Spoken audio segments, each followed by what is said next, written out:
Thank you for taking your time for doing the workshop today. How are you doing? My pleasure. I'm very well, Oliver. Good to see you. Yeah. Very Where good. are you right now? Okay, so I'm at home making music. We're on lockdown in England at the moment, so I'm just doing some online lessons and plenty of writing, plenty of practicing, and I guess like most people, most musicians in the world, we can't go out and play at the moment, so we're all at home and doing online lessons and things like that, you know. So doing more music than ever. Well, it's a good time for that, if nothing else, you know. It's a good time for musicians, I suppose, to practice their skills and, you know, learn new songs and new skills. So tell me a little bit more about yourself. You already said it, you're a teacher, but you're a musician as well. It's for example, you're also releasing albums where people can listen to your music.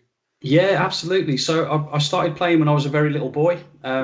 I was an electric player for many, many years. I used to do a lot of shred stuff like Satriani, Vai, Malmsteen, Michael Schenker, that kind of stuff. The old school stuff. New schools then, I guess. Absolutely, yeah.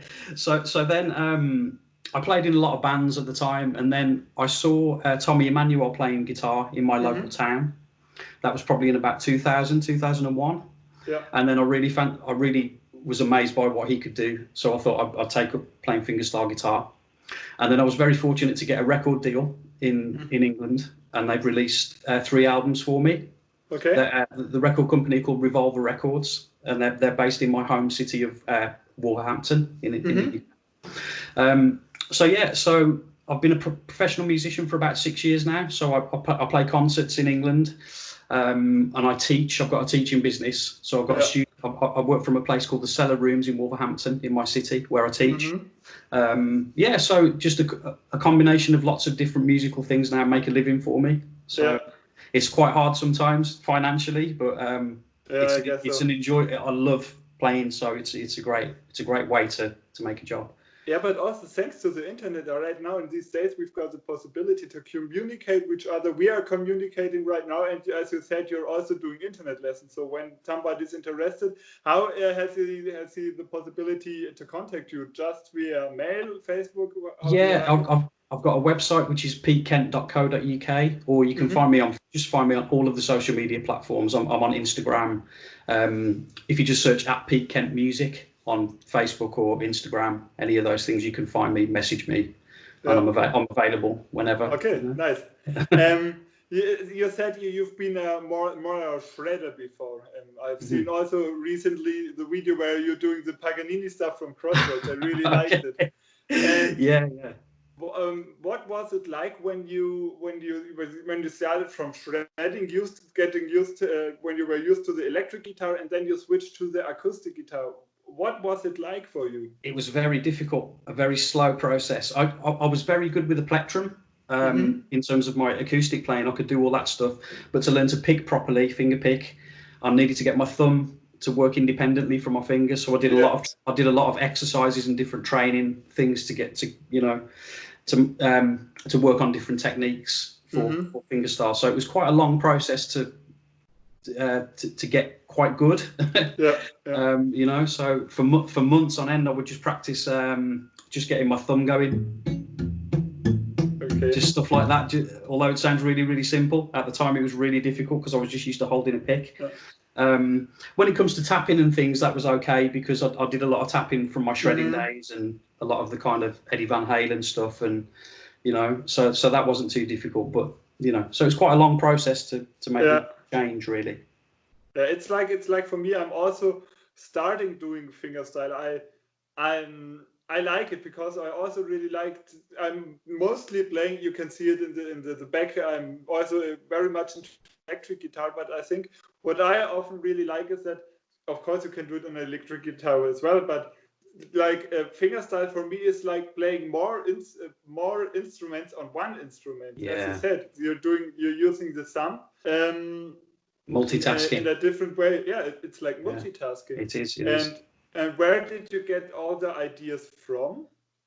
Okay, just from mainly from listening to other players, really. I was quite lucky in the first few concerts that I did. I got to support Andy McKee in my hometown. Ah, okay. Okay, so Yeah. I didn't actually get to meet Andy that night. I played before him, and then he played after me. But and we kind of kept in touch for a little bit on Facebook. I think it was MySpace actually in those days. It was a long time ago. Yeah. So really, just from listening, especially going back to players like Chet Atkins, and I'm talking way back. So I'd just listen to as many different fingerstyle players as I could and just pick up little tips from each one, and just kind of try and put it into my own style, really. Yeah. I have to ask you, Oliver, is that a Gibson Flying V behind you? Yeah, it's a 69 custom. Oh wow! Yeah. It's not from the 69, but it's a reissue custom. Reissue, and I was very lucky. I got an offer I couldn't refuse. Yeah, good. And then I bought it, and I'm really happy with it. But the fun thing is with this guitar, when I bought it, I was thinking to use it also for shredding and doing the heavy stuff, because when I'm with my band, I'm playing a JCM 800 Marshall. Nice. But this guitar doesn't fit really well with the JCM 800. But now I'm playing. I played it with my Vox AC30. Nice. Almost without no gain. And this is where she's really blooming and stuff. So she's you really have to touch her very lightly. And it's on the outside, you think, oh, it's this guitar is rocking. No, but it's so light and so soft. Yeah. What I really like. I think amps are very important to the sound of, they bring out the best in a certain guitar. I'm also endorsed by Laney Amps in the UK. Oh, okay. You should definitely check out some Laney amps as well. They make amazing stuff. I usually have to love Laney because Tony Iommi also always played them. So I'm kind of But I think that's a completely other story. We have to know. I saw that guitar. I was like, I want to play that thing. You're always at the right address with me, so we've been talking about it, and now you almost got me. No, it's okay. But it's also, it's interesting because, for example, also as every electric guitar is different, I think also every acoustic guitar is different. What was it like? I think, was it a journey for you? The guitar you're playing, it's an Ibanez, isn't it? It is, yeah. I'm an endorsed Ibanez artist. So this is actually an AE 900. In fact, there's a you have a guy called Tobias Rauscher, I think. Yeah, I know him. Yeah, so he plays one of these guitars as well. There's a really thin neck on this guitar, and I have very small hands. So it really suits my my hands, really, this guitar. So yeah, this was a prototype, and I've put like some Fishman pickups in there just to get like a more percussive kind of feel to it if I need that. I'm not really a big user of percussion, really, but I also own a Maton guitar, a Michael Fix Custom. It's from Australia, isn't it? Yeah, beautiful guitar. I love that guitar. Yeah.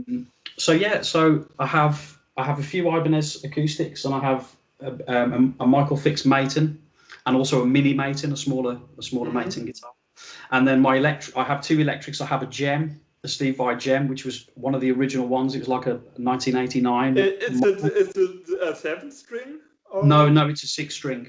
So I think they released the floral Gem first, and then there was a yellow one. I've got the yellow version. Oh, nice. Yeah, it's a nice guitar. Oh, nice. Guitar. With the monkey crib. Yeah, that's it. Yeah. So, but acoustically, this kind of gives me everything I need. It's a really good recording guitar. So on my studio albums, I use this, particularly my latest album called Free Energy. This was used on that album. So yeah, I guess they are similar to electrics. They do different things. Yeah. The tone is so different from one guitar to another. Yeah, that's mostly that would have been my next question. Do you have, for example, any advice? For example, somebody is trying to get into this fingerstyle, some kind of guitar. I think most people have also problems starting. Or which shape do they need? Yeah. Is it more the dreadnought? Is it more the jumbo? Do you have any advice? Okay, I think it depends on your size as a human. Yeah. Okay. So I'm quite a small man. Okay, so the body on this is slightly bigger than I would usually like, but the neck on this is beautiful. So I think also price and budget is very important, especially for beginner levels and stuff like that. But there are so many great guitars out there now, and really well priced. You know, so if you're looking at starting out, I mean, Ibanez do make some really good guitars that are low, you know, slightly lower priced. Yeah. You know, they make anything from like 200 euros to up to, you know, 5,000 euros. You know, so, but they are very, very good starter guitars as well. But then when you get into the kind of, you know, the higher end, you know, you can get like Mini Martins and Mini Taylors, and any of those brands are good. But I think the better the guitar is and the more expensive it is, the better you will probably play, just because they sound so good and the action's probably nicer on a slightly more expensive model. You know, what you don't want to be doing is buying a really rubbish guitar because it won't make you feel good and play well. But to be honest, I think in these days, when I think back in the days when I started playing the guitar, I think I started in 2005 something. It's also already 15 years ago. There were extremely cheap guitars that weren't that good. But I think when I'm looking at the market now, you've got a good level of instruments. You know, when as you said, you're paying 200 euros for an Ibanez, and you've got a good instrument. The days back, it wasn't like that. I think nowadays you can have a good instrument for a reasonable price. Something definitely. Like that. Yeah, definitely. I think as times moved on, I think instruments are definitely made better because technology is better. Yeah. You know. So yeah, definitely. The next thing, what I say, as you said, you're a fingerstyle, and you also were playing with Andy McKee and you're playing the support slot. The way I found you as a musician, it's a really funny story because in 2015 I found the song Soulmates of you, and I was a student and I listened to the song and I really liked the melody, and it's a song we are also going to talk and doing the workshop today. And then I started working at Guitar Magazine, and we published the magazine where you're also in. That's how I found you. It's the Fingerstyle 2 magazine, and there is also Andy McKee in it. So it's a small world kind of. And I found you, and I saw in the Fingerstyle magazine there's an interview with with musicians like Andy McKee, Adam Rafferty, Tobias Rauscher, as you said, and there are also like small work examples to play your songs. And there I also discovered you, and then I remembered, oh man, I really love the song Soulmates. Okay. And I contacted you, and then you said you were up to doing the workshop. So can you tell us a little bit about the song we are going to do, which the readers, when now the video is online, also have in the newest guitar acoustic issue as a completely song with tabs and the workshops. Tell me a little bit about the song, please. Okay. Right, it's a long story. Okay, so the song was on my very first album called The Sands of Time, and that was actually the last song that was written for the record. And I wanted to write something that was like a love song, really. So it was a ballad, but something that I wanted to keep really simple.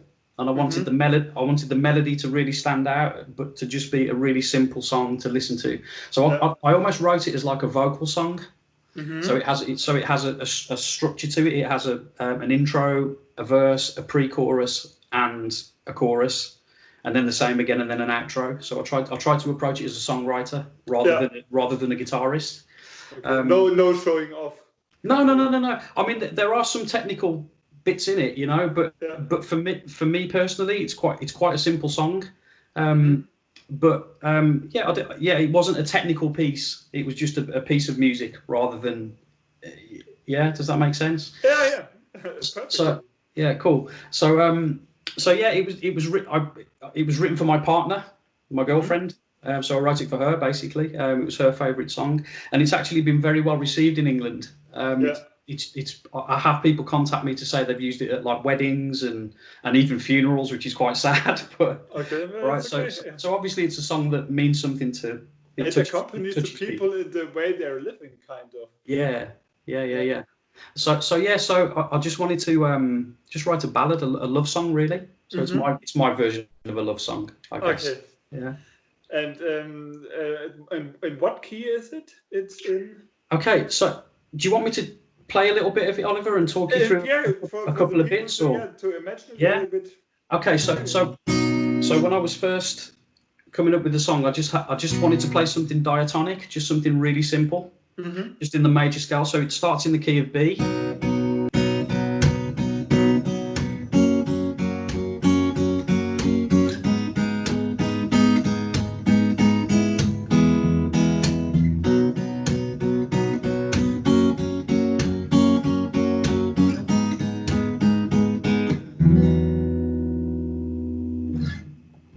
Okay. Yeah. Nice. So that was literally just the intro. So I had those chords in mind when I first started writing the song, but originally they were just like arpeggio picked. They were just like.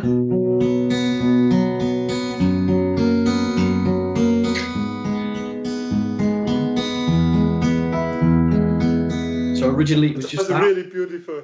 Yeah. So but you got an idea of the song. Yeah. And then actually what happened, I heard For Those About to Rock by AC/DC nice. that day, and it had that kind of. All right. Yeah. So it had that kind of plucking idea. Yeah. So I thought I'd try and add that to the. All right. So that's originally where the riff came from. So the melody, like I said earlier, had come from a song that I'd already been trying to write.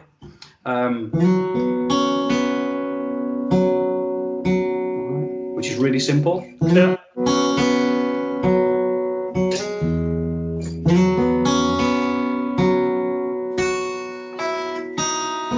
Okay.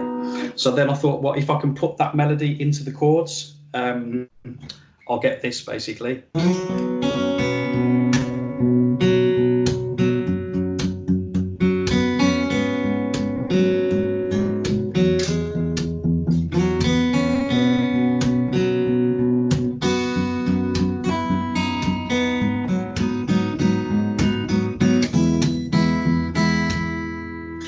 Okay.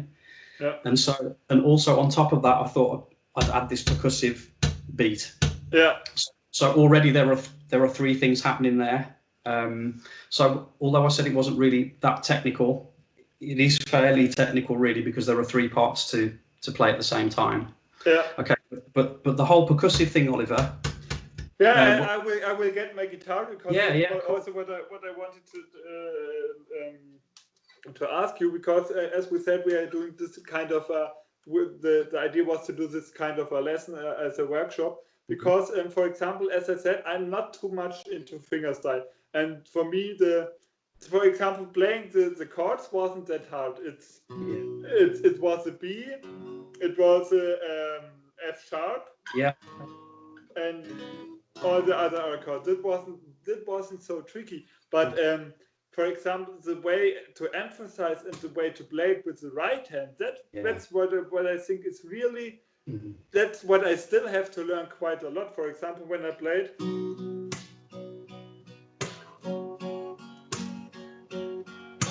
and I have really to concentrate. Hey, that's really good.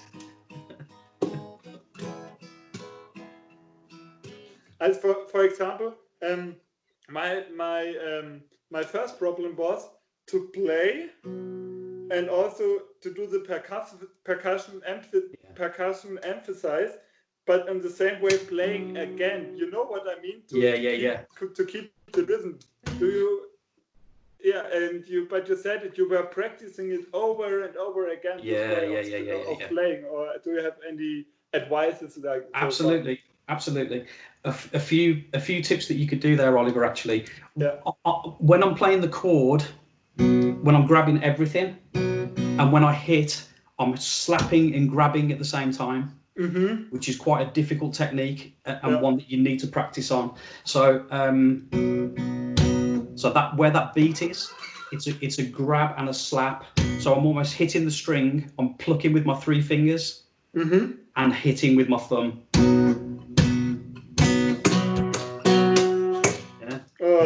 It's a mean one. It's difficult. So when I was first trying that, like watching you do that was the same as how I was doing it to begin with. You've got to really relax that hand. and not be aggressive. Try to really relax your right hand.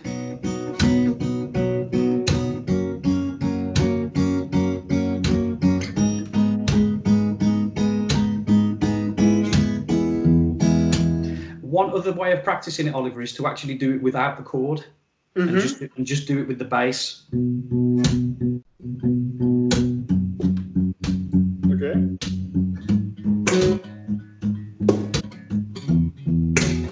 Okay, so you then have an E in the bass as your last one. So if you just take the root of each chord, so B, slap, F sharp, slap, G sharp, open string at the end. That's really helpful for this song. Maybe while watching the television or something like that, that I can get used to it and doing it over and over again, and not think too much about it. Oliver, that is the key to it. So honestly, watching TV. I used to sit and just watch TV and just practice so many different finger picking patterns, and that was one of them, just to get that groove going. Okay. So it just becomes like second nature. It's all about muscle memory with that kind of thing. Okay. Right, so yeah, definitely do that. Just, but to be honest, Oliver, you've got that sounding really good. You got those chords going okay, mate. Yeah, I think it's now way better than the days before, but it's okay. I think the most important thing is that you're seeing as it's getting better. When I started, for me the most tough thing was how to use the force of my hand, the power, because I was hitting it so hard because I had no muscle memory in how to use it. But it was getting better every day, and I now really like it. And the funny thing is, most people think it's always the left hand that's so tough. No, it's the right hand that really have to learn it. Yeah, absolutely. My next question also, which was interesting, for example, the last chord you were playing of the playthrough, it was this one. Yeah. For example, I've got, I'm cheating a little bit, which I wanted to show you, because I'm playing the guitar in a very classical way, and I'm using this one. You know it. Okay.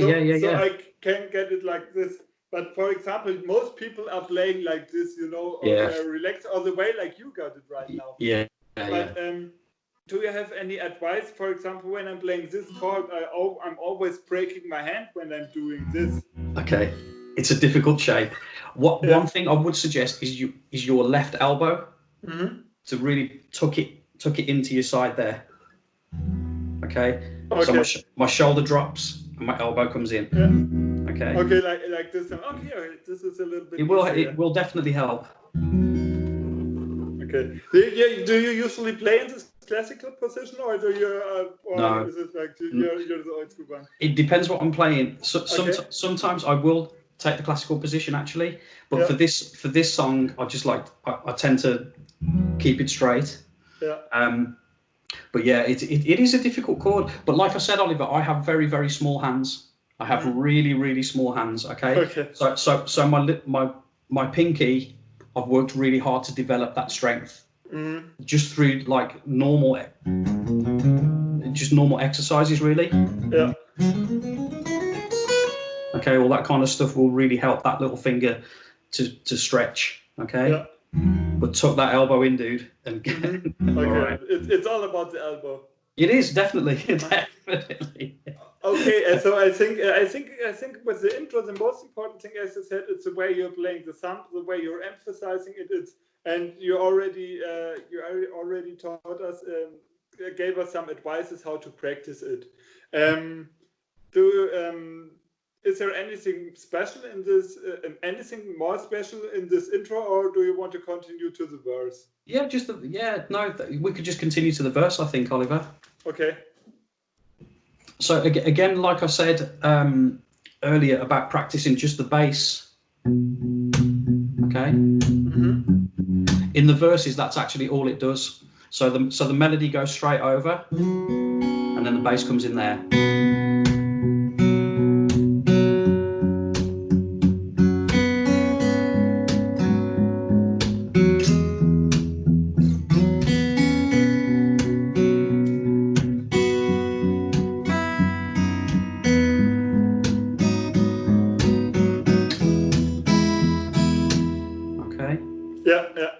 right. So basically, one tip there, Oliver. A lot of people, I've seen someone else try and play this song. I've had it sent to me from other students and stuff. Now they think that the verse is played with that shape. Okay, with a B sus. But actually, what I'm doing, I'm bringing my thumb over. Yeah, that's what I wanted to ask you. Yeah. Now the reason I do that is because the melody, I don't catch any of the higher strings if I put my thumb there. If I'm doing that, I'm more likely to catch them and stop and mute the melody, and that's the last thing I want to do. I want the melody to sing out. So I tend to bring my thumb over to the second string. Now you can either do that or you can't, but it basically you will get it with practice. Yeah. All right. So second string, and then I can just release the thumb slightly back over for the. Yeah. So and then when you're doing the pull off on the high E note, on the high E string. Okay, so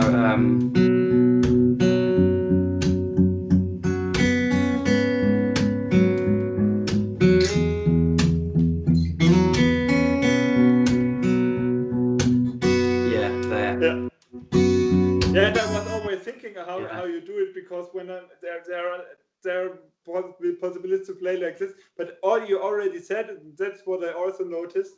I'm playing it, and the most important thing is letting the notes ring. Exactly. So because I played it.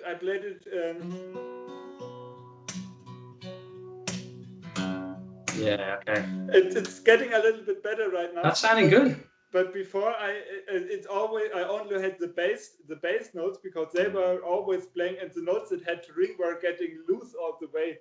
Yeah. So do you have any advice how to practice it? I think it's all about practice. It is. It's all about practice, brother. It's all about practice. So yeah, one thing I would suggest is that you try to start playing it that way from now on. Right from the beginning. Yeah. Absolutely. Well, no, just from the verse. So just in the verses. Yeah. So in that sliding position, and then really try and bring that thumb over to the B. Until that's mean. Mate, I'm sorry. I mean, actually, Oliver, you could play the first few parts in those same shapes that you were. So you could do that. That's what you said, that people are playing. Yeah.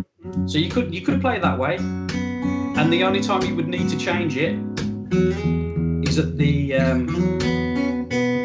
here. Yeah. That's the way I was thinking to play. But there's no other. There's no other way of getting it without. You can't make the pull off unless you use your thumb there. Okay. Okay, but but until I get at this point, there's no right or wrong whether I play it with the index in barré. Mm-hmm. Oh, that's mean. You asked for it, Oliver. You asked for it. I think I have to disconnect the session. Oh wow, okay. But there's the funny thing again, when I'm playing in this classical way, it's working. But now this is much easier when I'm playing in this old. Wow, okay. To bring the thumb over. Yeah. I think it's better to have the guitar flat. Yeah. I think it feels quite awkward that way with the classical position. Okay, that's an interesting thing with the thumb. That's really. But then afterwards. You do the pull off at the 15th at the 15th part. You're playing it this with the whole index, isn't it?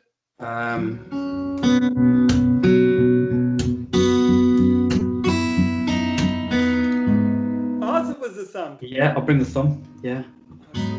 Okay. You're quite fond of your thumb. Mate, I've worked a lot on my thumb. In fact, I used to, Oliver, just as a completely away from the song, but as an exercise to get your thumb shift right, would be to try. I don't know. You could maybe do it at the 5th fret. If you just play like an A major shape there. Okay. Come up one step. Oh, okay. That's it. Okay. Right. If you put your thumb on the 5th fret, Oliver. Okay. Okay. And just practice. Okay, stuff like that. All right. that will massively help. Okay, to get used to it. And Yeah. which part of your thumb do you use? For example, I've got huge hands. Is it like the tip of your thumb, or is it like? I'm actually using the side. Yeah, that's what I also recognize that I'm doing with the side better. But it's interesting because when the thing I'm associating with playing with thumb, it's always Jimi Hendrix. Do you have got is there any influence like Jimi Hendrix you had with the idea of playing with the thumb, or was it just your idea? Or no, it wasn't just no. There's been people who've been doing this forever. Yeah, sure, of course. But did you have an influence like playing with the thumb? I'm trying to think. I think the first person I saw moving their thumb around crazily was Tommy Emmanuel, and he said that. I can't think who was the player that he saw doing that. Can't remember. Might have been Chet Atkins, but it's been going on for a long time, that thing. But having small hands is difficult for me to do that. So I've really had to practice that technique and get it nice and smooth, really.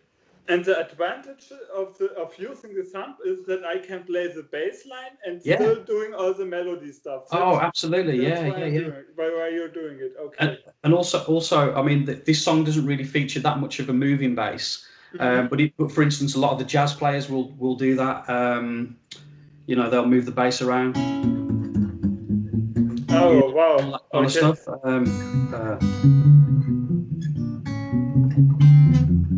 But a lot of them tend to use the thumb to do that as well. So it's a good tool to have for other musical ideas. Yeah.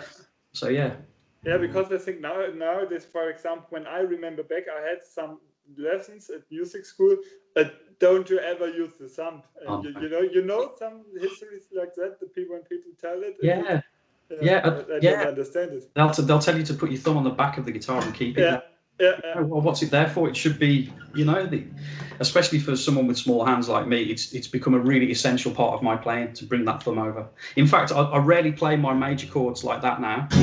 Okay. I tend to do that. Wow.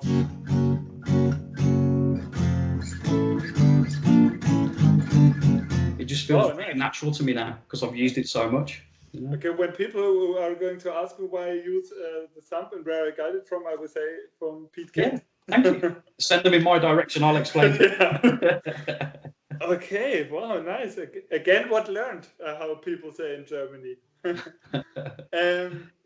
Okay, wow, nice. So in this verse, the most important thing is getting to use the thumb properly and letting the notes ring. Absolutely. I think also the rest it is about practicing more or less, and that's how you also get the pull off on the E string. Yeah. Yeah, that's the way it's much easier. Absolutely. Okay. Shall we go to the third part? That's where you got like it's a little bit kind of solo, isn't it? Yeah. Well, I mentioned at the start, Oliver, being a big fan of players like Satriani and Vai and people like that many years ago. So all of these techniques really are combined with some open strings as well. Mm-hmm. So on that very first pattern, I'm pulling off there, and then a slide, and then a pull off again, and then a hammer on and a pull off.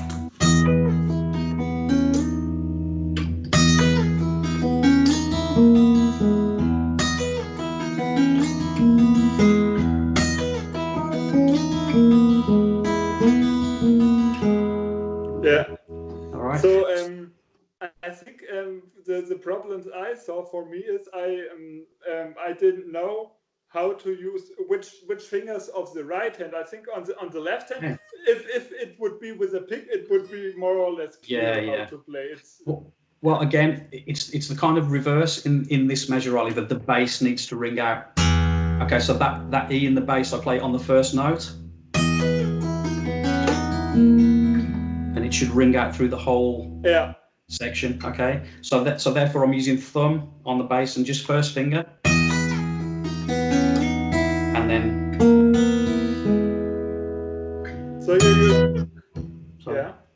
No, it's okay. So you're playing all the notes just with hammer on and pull offs. Pretty much so, yeah. I sometimes play that one on the B string, but other times I'll just hammer it. I'm not sure what I did on the original recording. Okay. But when I play it live, I'll sometimes thumb that note there. Okay. But I'll always hammer those as well. I don't think I will get. So it's. Good. Oh. So slide down to 4. And then pull off. That's it. No? Yes, in this one. Oh, that's a tough one. Yeah, this one. No. That's it. Yeah. Okay. So I'm playing. So okay, the open string parts. That's clear how I play them, and then the other notes I play with my thumb, as you mentioned, wasn't it like? And like. That's it. Yeah. Roll that. So you got thumb and then 2 fingers. Yeah. Yeah.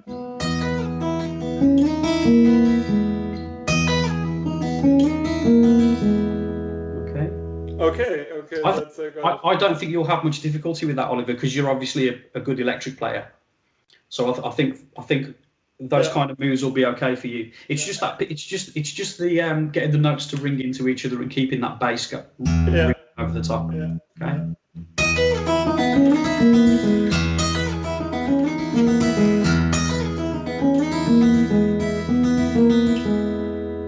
I think the speed will come from practicing. So definitely when you got it slow, yeah, I was actually playing that way too fast. It's slower than because you're used to it. Add it to your song, and it's a beautiful song. Okay, that's interesting. So you've got also in the next part you've got which is also like the bridge solo, something like that, where you've got also a lot of hammer on and pull offs. Oh, okay, yeah. There's a legato run that comes up the scale. It's also got a harmonic in it before quite a difficult chord change, actually. So it's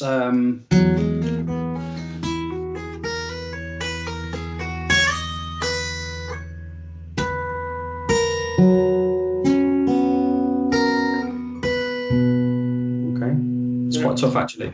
So I kind of got those legato techniques from listening to early Joe Satriani records and stuff like that. He would do Surfing with the Aliens. He'd do them in like just 1s and 2s kind of thing. So I decided to take it all the way up the scale with an E bass ringing over it as well. Oh, sorry. So there's a tricky little pull. There's like a hammer from nowhere on that B string there and a pull off.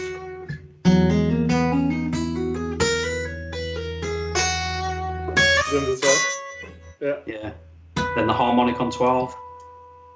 And then that harmonic kind of rings against the note on the 6th fret there. Mm-hmm.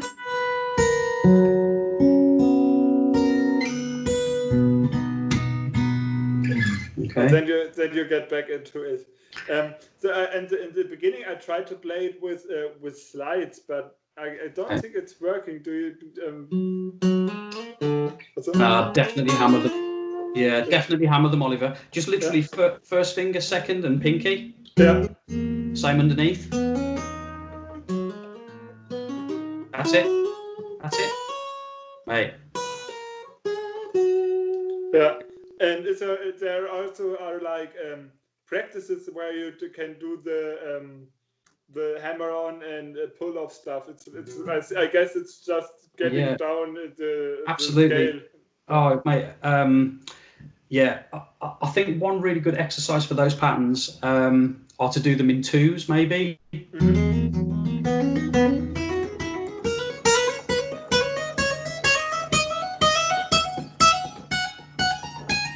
You could keep going forever. Yeah. So wherever you do them on the guitar, they're very beneficial for your hand strength. Mm-hmm. Right. So my pinky is really strong from practicing those kind of patterns. In fact, I'll sometimes take them down the bottom end of the guitar because obviously that's the hardest place to play them. Yeah. that kind of stuff. I think that's sometimes also the problem, that most people don't use their pinky properly, that they let it out. Do you have any idea why people don't use it so much? I think just because it's naturally your weakest digit, and I think that people try to avoid it because it's, I don't know. When I was a young boy first playing guitar, and my hands were even smaller then, I had two older brothers who were both guitar players, and there's like 6 or 7 years difference between me and them. Okay. And they would make me do, what would they make me practice? They'd make me do like Eruption, some of the Van Halen stuff. Yeah.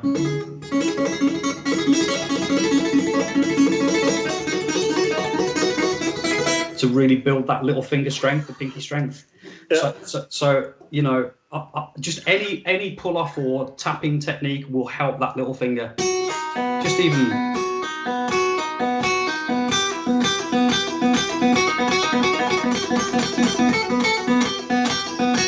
Don't be tempted to use that third finger. Just always use it. All right. Yeah, so that will in really the end, help. It's a muscle. It's a muscle that needs training, like every. Yeah. Exactly. Okay. So yeah, again, Oliver, just practice that section. You will definitely get that lead section. And you're always emphasizing that people have to let it ring. So the let ringing is really important to this piece of music. Very much so. I mean, when you listen to it, you can really hear that melody ring out. It's a really important part of the song. And I think also if you're writing your own fingerstyle songs, the melody is so important. I actually said that in the magazine interview, Oliver, about how important the melody is. You know, it is the most important thing in a song anyway, isn't it, really, I suppose. So, but for solo guitar, particularly acoustic, those melody notes really need to sing out. So if you get any interference from any other parts of your hand, they'll just deaden the note. You don't want that, which is, again, why I like to use my thumb for taking care of the bass, so that nothing else will interfere with the melody notes. Yeah. It's interesting because, for example, with electric guitar, you're always keen on just having one string ringed or something. Yeah. Because you've got too much interference. And now with acoustic guitar, I need every string to ring. So it's like very true. It's like upside down everything. Yeah, it is. It's a weird thing, but it's a fun thing. Yeah, it is. So yeah, it's really. It takes a lot of work and dedication to become good on acoustic guitar. It's a very different. Although it's a 6-string instrument as an electric guitar is, there are just so many different nuances of acoustic that you don't find on electric, and the other way around actually. You know. Sure. Definitely, but yeah, keep practicing that song, mate. I think you'll get it fine. That everybody has to do, practice. I still practice every day, Oliver. I practice guitar every day. Yeah, I wish I could say this too, but mostly I practice every day. Okay, so now we got the solo. What we forget to talk a little bit about was the verse that was an octave higher. Okay. But normally it's the same stuff, isn't it? It's just that you took it one octave higher. Yeah, it's literally so rather than.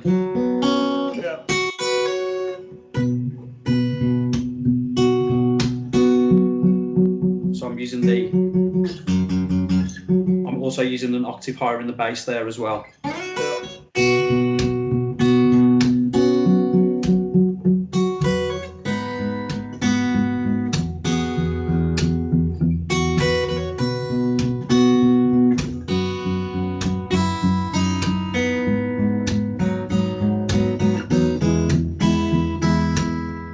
Yeah, and then you're getting back to it again. Yeah. Okay.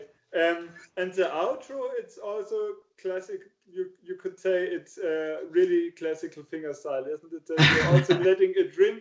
And what I was thinking, and what I noticed it when I had a look at it, but you already said it, that through the whole song, you got the pattern with the thumb. Yeah. You never always leave there. it. No, it's always there. Yeah. All the way throughout. And actually, Oliver, on that outro, the melody notes are okay, and again I'm bringing the thumb for that B. F sharp, and then I'm bringing my third finger for the G sharp. Yeah.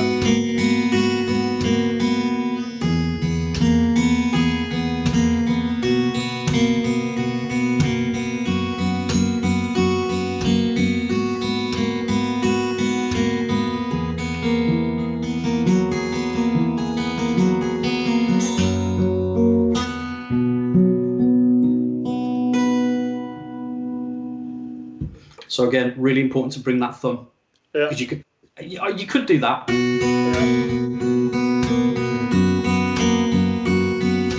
But then you need your pinky for the bass, which I find really awkward. Trust me, that is the best way to play it. I've exhausted every option, Oliver, to try and get that the cleanest way I can. Definitely bringing the thumb over again is the way forward with that. Definitely. Okay, but that's one of the disadvantages of tablature, because there it's not written in it that you have to use the thumb, because you're kind of free to use it. Those are the perks you have to ask maybe the writer. Absolutely. I mean, I think sometimes as well, I think particularly with learning music now, it's so easy because everything is accessible. You can see everything, you can read tabs, you can watch video. Now, when I was a boy, Oliver, learning how to play, we didn't have the internet. I used to have to put records on with a needle and put everything back and try. Now, one thing that does do is train your ear. So my ear's pretty solid, you know. So I think sometimes it's good to actually look at a tab and just try and find your way. Okay, there's no right or wrong way. I just think that that's the easiest way for me to play. Okay, because it fits you to your physical. Exactly. Yes. Presence, Exactly that, mate. So I just find it's easier for me to do that. Other people may just find that really easy to use their finger in the bass. So there's no right or wrong way. But I think it's just about tips and that kind of thing, really. Okay, that's really interesting. Thank you so far for the workshop you did with My pleasure. Time Magazine. Really enjoyed it. Do you still have any? Is there still anything in the song we didn't talk about where you say, okay, people should have a look at it? Those are the most interesting parts. I think we've covered everything really, Oliver, in terms of the technical aspects of it. Yeah, of course. Yeah. I think we have. I think but again, the most important thing in terms of the groove is to get that, to become confident and competent with it. Okay. Right, just to really get that slap going and. But again, it's still quite a nice piece of music without the beat. Right. So. Because you started with the melody, as you said. Yeah, exactly. So it could still be used as a piece of music without a groove, but to play it as it is on the record, then you need to get that thumb going. But as you said, this would be also advice for people writing their own music in fingerstyle or music in general. At first, starting maybe with the melody, okay. But of course, there are no laws written. Something. No, of course not. People can start with chords or even a beat. Exactly. There are so many amazing guitar players out there, Oliver. You know that working for a guitar magazine. There are so many gifted players everywhere. But to me, as a listener, I like to hear a good piece of music. Okay. And I'd like to think that this song that we're covering today is just a good piece of music rather than it's me going mad and showing off all skills, which I do like as well. Don't get me wrong.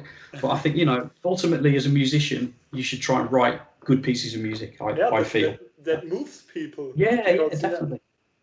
But okay, of course, sometimes people are moved when you're writing down and up. The neck, but it's always different. Interesting. What do you have plans on releasing a new album for the future? Is there anything that people can wait from you? I will definitely keep writing, Oliver. I mean, my third album came out a year ago. It's been released for 12 months now. So I've actually started writing some new material. I like to try and put something out every 2 years in terms of records. So I've got 3 albums out. So I've already started writing some new material for the next record. So so you can jump on iTunes or any of those platforms, and my previous 3 albums are on there. So if hopefully people will do that and enjoy some of the music. I hope so too. I think we gave them a very nice insight into your music, the way you're playing music, and again, thanks a lot that you took your time and also My showed pleasure. the song to me, because it's also My a pleasure. really important song for me. And as I said, it touched me from the beginning when I first heard it. And that's what it's all about, Oliver. I'm truly grateful you like it, mate. That's good for me, man. That's good. I do, and I think if people like to contact you, I will put your informations also into the video. And as I said, the whole song people can have a look at in the Guitar Magazine, which there will also be a link in the information of the YouTube video. And then I say thanks a lot, Pete. My pleasure. Lovely to see you, Oliver. My absolute pleasure.